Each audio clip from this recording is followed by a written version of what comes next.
This is Jamie Drummond for Good Food Revolution. I am here with Alberto Moretti Cuseri, who's joining us all the way from Florence, Italy. How are you today, sir? Fantastic, sir. Very good. Very happy to be in Toronto. Now, this is only your third visit here, I believe. Yes, in 1 year. And you are here representing your family's winery, particularly your family's winery in Tuscany. Would you mind telling us a little bit about the history of your family's winery? Sure. Everything started with my grandfather in 1950 in Valdarno Superiore on Tenuta Sette Ponti. He bought the property on the early 50s at the royal family of the two sisters Savoia-Aosta. He was in love for wine, food and hunting. Almost all on the same level. All right. Plus olive oil. But the big revolution arrived with my father 30 years ago when he completely fell in love for wine. He decided to not just work hard on the traditional Sangiovese that obviously, like you know, is the principle of Tuscany, but he decided to focus on international variety. So, make taste, try to see the terroir that was so good, if then combined with Merlot, with Cab Sauvignon, with Cab Franc, with Petit Verdot. So, after a few years of trying some vineyard in one place and then move to the other, he decided to start with the famous Oreno, that is 50% Merlot, 40% Cabernet Sauvignon and 10% Petit Verdot. But after 10 years of hard work to decide where he can have the best quality on the land. Now, when your father started getting this love affair with wine off the ground properly, this would have been at the very cusp of the Super Tuscan movement. Really, yes. I mean, was not at the time, we didn't know about that time that could be like this, but today obviously, yeah, it's like this. We talk about the Super Tuscany movement, and I think it really was one of the pioneers in this. Yes. Now this would have been the early 90s? Yeah. Okay. Early 90s, and we first start on the late 90s. We start, in late 80s, but the first international variety we make Oreno was 1999. Okay, and your wines have always managed to attain very high scores with some very important publications. How important are those scores to you? Obviously it's very important because if you like, let me talk about fashion. It's obviously that Anna Wintour from Vogue USA talk well about your line. For sure you will be very lucky and will help you a lot on the fashion business. In the wine business, I think that certain important guide and judgment can help you a lot on one side, and can help you even to motivate people if they can have certain rage to push more and more to continue and to do even better for the future.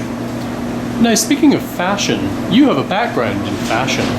When you apply the same kind of principles to the world of wine, what kind of fashions have you seen come and go in the wines made in Tuscany? For my small experience, I have to say small experience because I'm the third generation and I'm just quite new on the business of the wine. But luckily it's something that is on my vein because it's something that passed through the generation. I can tell you that I see that each one try to give more and more the value of the proper place and the proper land. So this is what means that we try, at least as we try to give as much as possible the identity of your place, the identity of your terroir, the identity of your family in wine. This is something that is very important to realize that there can be a difference on the wine, and not that we have to try to make all the same kind of wine. Now, Give you an example, very, very straight, less oak in general. And this is I think that in the last 20 years, I see that in general people are more balanced on using oak, at least with more really respecting the vineyard instead to go more over the oak. if you were to speak to the terroir of your property in Tuscany, you obviously include the human aspect, your family history, and their kind of evolution in the wine world. What kind of soils are you talking about in your vineyards there? We have calestro soil. Of course, We yeah. have, obviously, we have a lot of limo, and also different kind of stones, small and big of these, and part of sandy. All this together, taking in this valley, where behind of us we have this little chain of mountain that is not too high, less than 1,000 meters, create a natural circulation of wind, especially on the period of summer, July, August, when it's a little warmer, that helps a lot to protect the grapes and make some freshness. Now, speaking of freshness, one thing I've noticed with all of your wines, and it has been picked up by a number of wine writers, your wines tend to be very approachable early on, but are capable of some quite serious time in bottle. What do you put that down to? What brings about these wines with that immediate freshness and approachability? This is a nice question, and I have to tell you that in this my father have been very smart in two reasons. One reason, because he really think that you have to work on one point, and that in the end is 3 points. Quality is the first, second is quality, and third is quality. So always before and everything, in all the process. Number two, he said, let's try to make the best quality at a price as much as possible reasonable. Why? Because people have to enjoy and have access to drink a good wine.